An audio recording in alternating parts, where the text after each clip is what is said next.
O nosso convidado de hoje, do Gestão em Campo, é Antônio Martoni.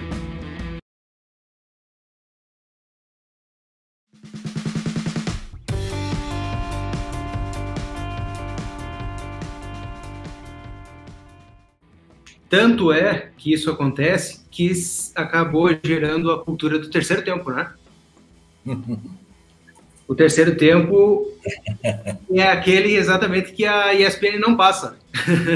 Infelizmente, porque não dá, né? Vontade não falta, mas o que é o terceiro tempo? Para a gente explicar, né, Nilo, para o pessoal. É o terceiro tempo, desde os primórdios do rugby, você acaba o jogo é muito duro, é jogado de impacto. Você toma pancada do outro lado. E você tem que aprender que o cara está visando a bola, por mais duro que ele seja. Aliás, se você vê um gigante e te dá uma pancadinha xoxa, você fica com bronca do cara, falando, mano, aqui nós estamos em campo, me respeita. Você dá a melhor pancada que você pode. Você está pensando o quê? Faça o seu melhor que eu faço o meu melhor. É assim que funciona no rugby. Então, ou seja, o jogo te dá desavença, obviamente, né? Você guarda para você, e no terceiro tempo é para tirar a desavença. As duas equipes se reúnem, pós-jogo, toma banho, todo mundo lá, vai para o local, comem juntas, almoçam, jantam, depende do horário do jogo, toma a sua cerveja, todo mundo conversa, jogadores das duas equipes conversam pra caramba, trocam ideias e depois vão para casa, cada um para sua casa feliz da vida. Isso era do mundo amador, passou para o profissional um pouco diferente. Por conta de jogos quase de Copa do Mundo, a cada 5 dias tem que jogar, os jogadores se reúnem no vestiário pós-jogo. Então, os vestiários de rugby, eles têm um local que eles criam um corredor, é comum.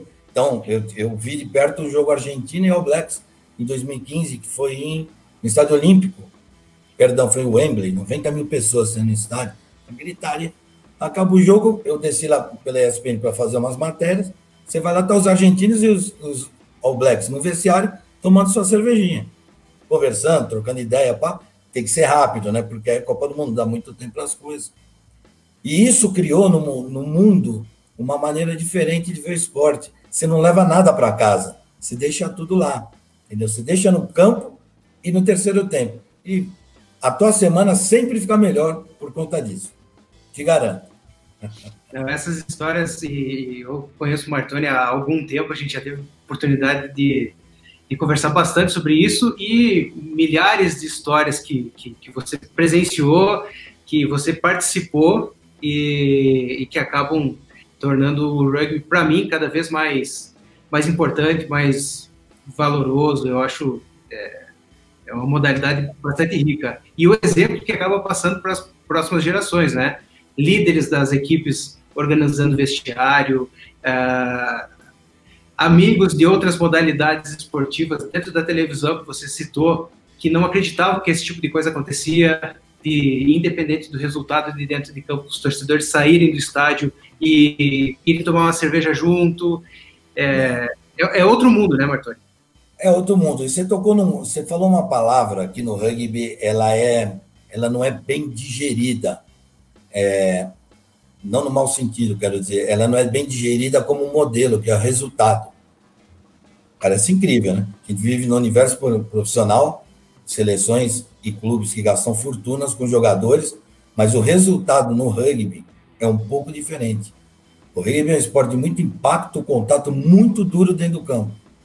São 15 de cada lado. Você não consegue controlar sequer o teu companheiro do lado.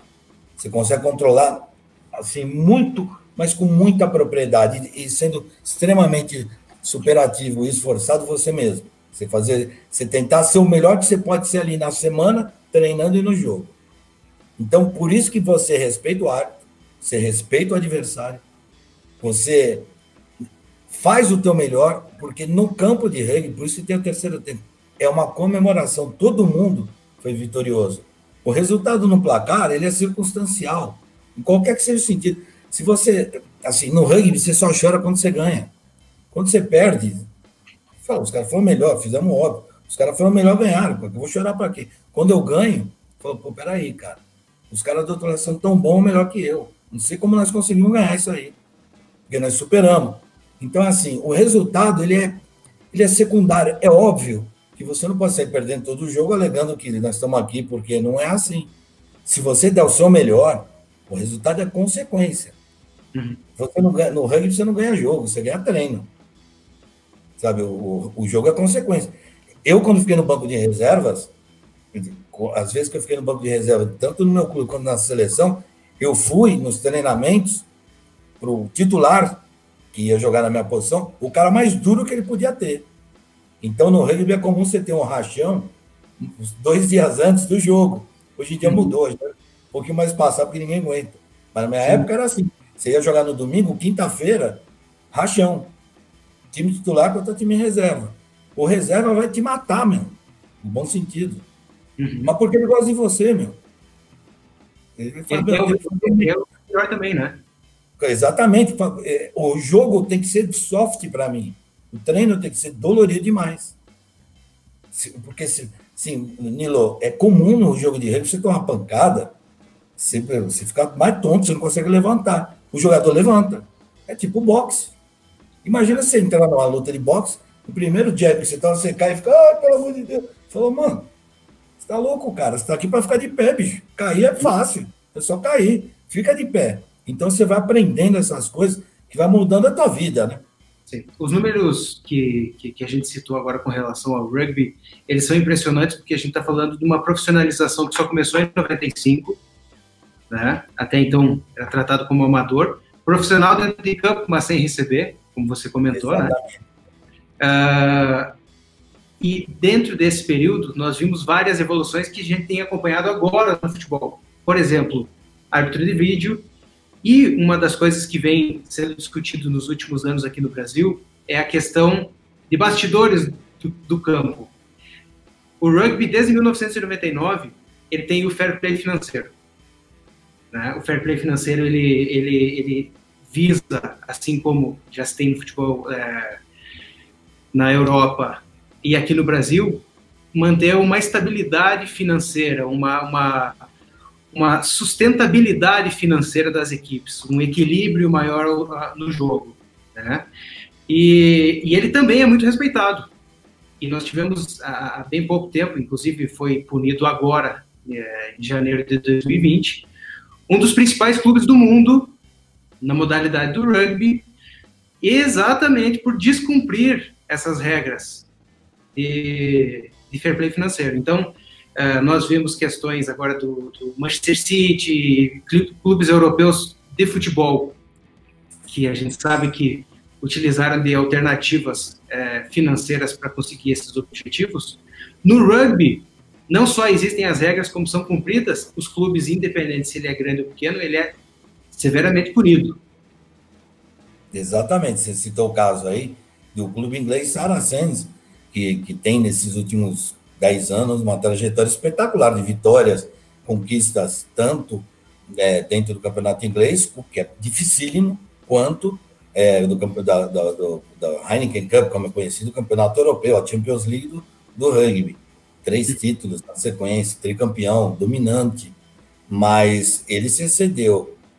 Desde 99 existe piso e teto dentro do mundo do rugby. Você tem um mínimo de padrão financeiro que você tem que ter, senão você não pode disputar, e você tem um teto limite que engloba toda a parte operacional e também a parte de jogadores e salários. E aí e por que isso? Para garantir a estabilidade e para garantir o bom andamento do esporte, desde sempre, em qualquer clube de rugby profissional no mundo, você tem que ter garantias fiduciárias bancárias. Você não pode falar que tem. Você tem que provar que tem.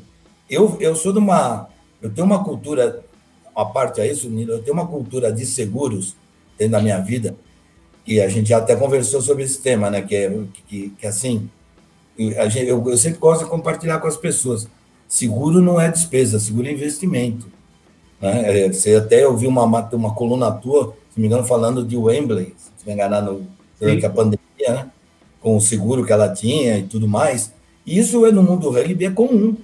A gente teve alguns casos, Nilo, especialmente na França, com a questão de Mônaco, que se aventou a possibilidade de algumas equipes francesas, Toulon e Montpellier, especificamente no mundo do rugby, terem pago jogadores ali em Mônaco, ou registrando jogadores em Mônaco e jogando na Liga Francesa.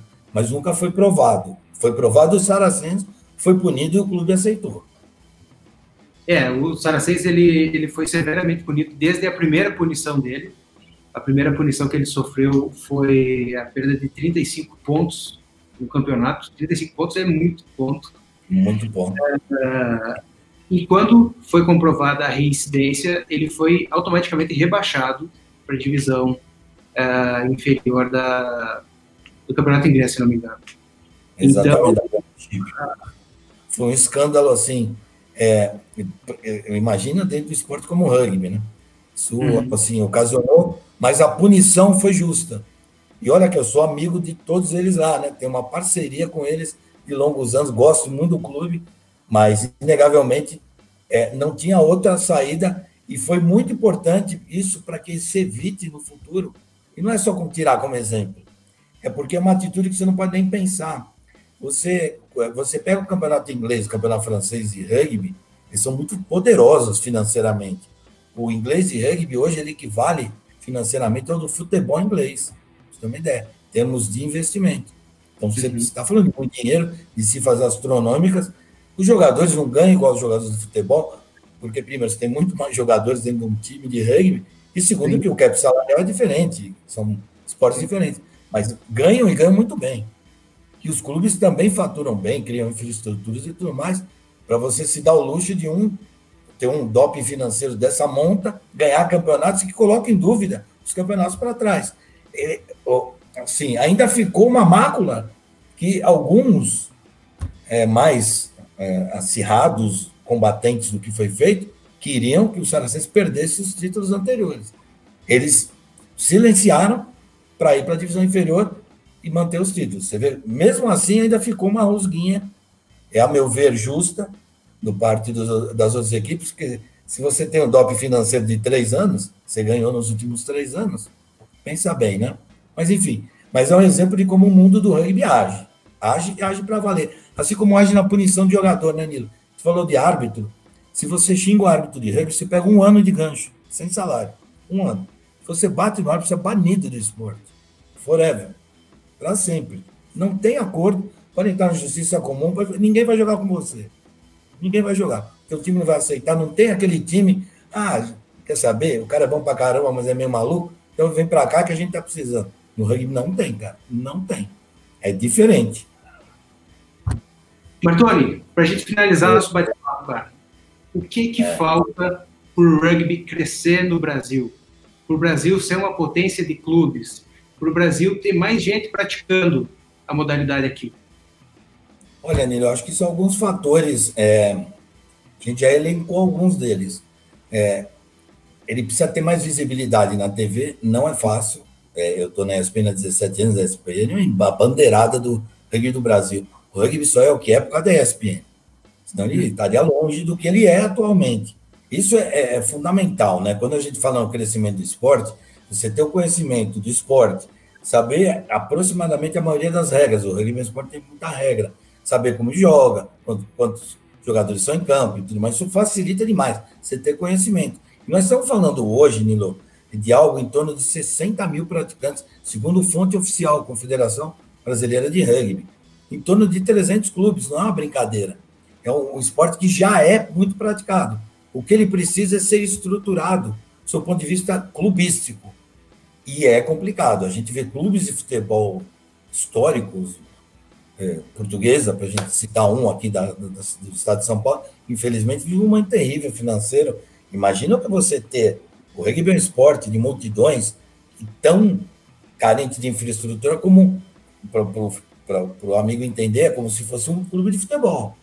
Então você imagina o que é ter toda essa estrutura, pagar jogador e tudo mais, e não ter sequer o espaço físico para iniciar a conversa. Por isso que eu volto lá e digo que a confederação e as federações deveriam trabalhar mais do que qualquer coisa. Mais do que seleção, no meu modo de ver, é criar infraestrutura. Em cada cidade grande, em cada estado grande que se pratique muito rugby, e alguns estados e mais no local, você ter 3, 4, 5 campos de rugby para treinamentos e jogos e um campo principal para jogo oficial. Isso daria um impulso necessário para o rugby chegar com condições de igualdade de disputa com as grandes potências. Porque a gente fala de um esporte que é como o nosso futebol, ou como o futebol europeu. Na Argentina, na África do Sul, na Nova Zelândia, na Austrália, quase em toda a Europa, das 6 nações que disputam os principais torneios, incluindo o Reino Unido, França e Itália, Rússia, Japão, Estados Unidos, todos têm 10, 15, 20 equipes, clubes profissionais de primeira divisão, fora a segunda, a terceira e quarta divisão. Então, o garoto, quando está com 4 anos de idade, 5 anos, o pai já pega na mão, como o nosso futebol aqui. Pô, meu filho vai jogar futebol. Lá na Austrália, pô, meu filho vai jogar rugby. Desde sempre o moleque é. Então, é diferente. E a gente está falando de um início ainda de ajuda para os clubes, para ele ser menos amador. Imagina para ele chegar a ser profissional. Então, é uma longa escala. É uma longa escala. Mas o rugby também, Nilo, ensina para a gente que o rugby não é esporte de final, ele não é esporte de resultado, ele é esporte de trajetória. Uhum. Isso você aprende dentro do campo. Martoni, mais uma vez, cara, muito obrigado pela aula, pela troca da experiência, por dividir toda essa vida de rugby conosco, como lei em campo, no gestão em campo. Espero que o pessoal tenha gostado. Eu ficaria aqui mais umas 2, 3 horas, sem dúvida nenhuma, conversando contigo, e é sempre um prazer aprender toda essa tua história, cara. Valeu mesmo. Valeu, Nilo. Obrigado. Um abraço ao pessoal do Lei em Campo. Sou fã de vocês. Fiquei muito feliz e honrado de participar, falar um pouquinho das coisas do rugby. Valeu.